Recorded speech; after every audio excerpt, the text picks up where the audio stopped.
It's clearly reminiscent of campaigns against Jews in the 20s and 30s, against immigrants at the turn of the century. And it's sort of, you look at the imagery, classical anti-Semitic imagery and classical and this modern anti-Muslim imagery.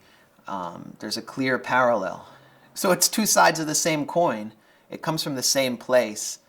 And the tragedy of it is that many of the experts, the so-called experts who are propagating Islamophobia through the mainstream media, mostly through conservative media, and through online channels, are Jewish, and their Islamophobia is intimately linked to their Zionism. As Pam Geller, who's one of the major promoters of the work of the experts, like Robert Spencer, who's her business partner, said, when it comes to a war between the civilized man and the savage, you have to go with the civilized man. And by the civilized man, she meant the Israelis versus the Palestinians. And that is almost a direct quote of Theodore Herzl, who was considered a liberal figure in his time, an enlightened figure. He said, Israel will be a wall of civilization against barbarism. That's, I think, one of the major, tragedies of this, is to see Jews spreading, a group of Jews who are not representative of the Jewish community, spreading fear among fellow Jews in a way that's clearly reminiscent of classical anti-Semitism. I remember when I went on the Birthright trip to Israel, and you really feel like you're made to feel like you belong. The state has to make you feel like you belong because it needs new olim, it needs new immigrants, it needs new bodies to compete against the indigenous demographic threat. So they make you feel really good, they offer you a lot of incentives, and you're among other Jews, whereas you're used to being kind of a minority in the U.S., and you develop a certain kind of attitude where you feel like you're in charge. And I think that plays into the Zionist attitude, that for the first time you're a dominator, you're in control. And you have Jews who believe that, who are increasingly secular, not that interested in Jewish religion, not that particularly interested in Jewish culture, definitely not interested in traditional Sephardic Jewish culture, have no idea that Jews might have lived in, for hundreds and hundreds of years in North Africa speaking Arabic. And so they have Israel. They're white, they're upper middle class, they're suburban, they're assimilated. How are they going to be Jewish? It's very easy. You just wave an Israeli flag and censor out facts that complicate your identity, which is why they really hate me, because I want to shake them up and force them to reckon with what's actually happening there. One thing they won't do is really tour Israel for themselves. There are so many tour groups for American generals, for black presidents on college campuses, for American Jews like me. Up until the age of 25, I got a free trip to Israel. I can't think of another country that offers so many free tours. And the point is to see Israel without really seeing what's going on. They know stuff about what happens in their district. They understand economics. Their votes come from people who want to, their representatives deal with bread and butter issues, kitchen table issues. People don't really care about this crap.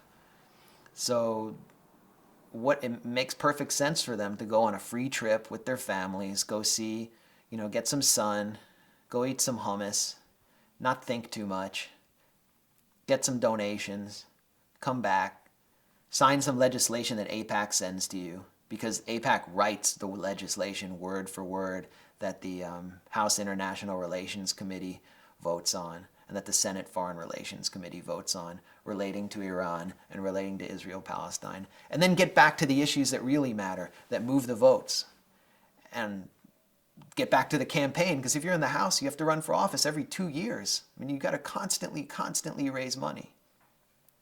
So this is the deal. If you interact with Israelis, chances are sooner or later you're going to meet a Hasbara soldier. Maybe not a professional one, but someone who feels like it's their obligation as an Israeli to explain the conflict to you and tell you how it is. That's why I never fly Israeli Airlines anymore. You know, I go there all the time. But I don't want to be seated next to an Israeli guy like I have so many times who wants to draw me into a discussion about politics or the conflict. You know, they're not like British people who try to avoid politics and religion. And I kind of like that about them. But then it immediately goes into Hasbara. Well, they try to find out who I am and what my sensibilities are. And then they try to hammer on them and exploit them in order to make me more sympathetic to their perspective. So you're a liberal. Oh, you're one of these enlightened kind of people. Well, you have to understand, and it always starts out with you have to understand it's very complicated. Because in fact, it's not very complicated. It's very simple. It's not about good versus evil. There's good and evil on both sides. It's about justice and injustice. But they want to confuse the situation. Next, because I'm a liberal, they'll talk about Hamas and radical Islam. This is, stage 2 of Hasbara warfare. They oppress women. They don't like gays. Then stage 3 of Hasbara warfare, if stage 2 doesn't work, is to play the victim. We're the victims. We're besieged. They commit terrorism.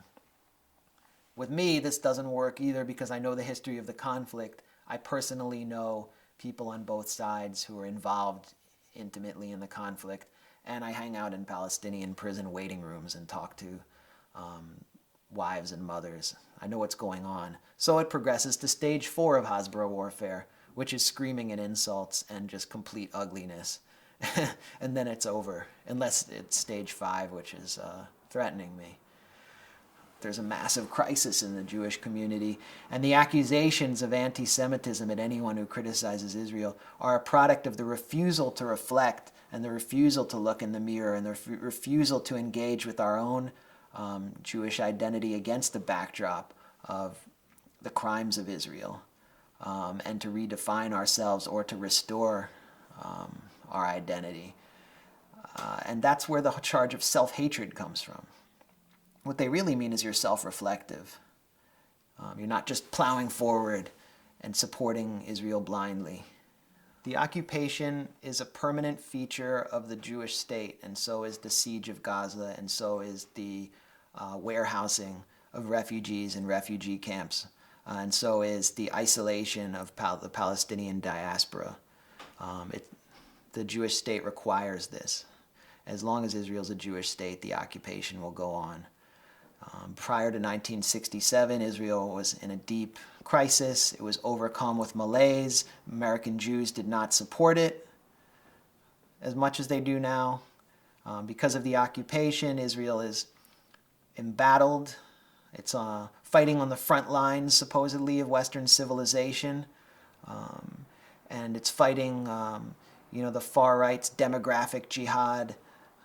Without the occupation, there would be no need for full conscription. There would be no militarization of Israel. There would be no glorious Israeli soldier that wealthy Jewish doctors bequeath their daughters to each summer as ritual offerings. There would be no reason for Stand With Israel rallies. There'd be nothing to unite around. There'd be no massive donation drives to support Israel. There would be no AIPAC, no members of Congress speaking about how much they love Israel. The whole thing would completely collapse.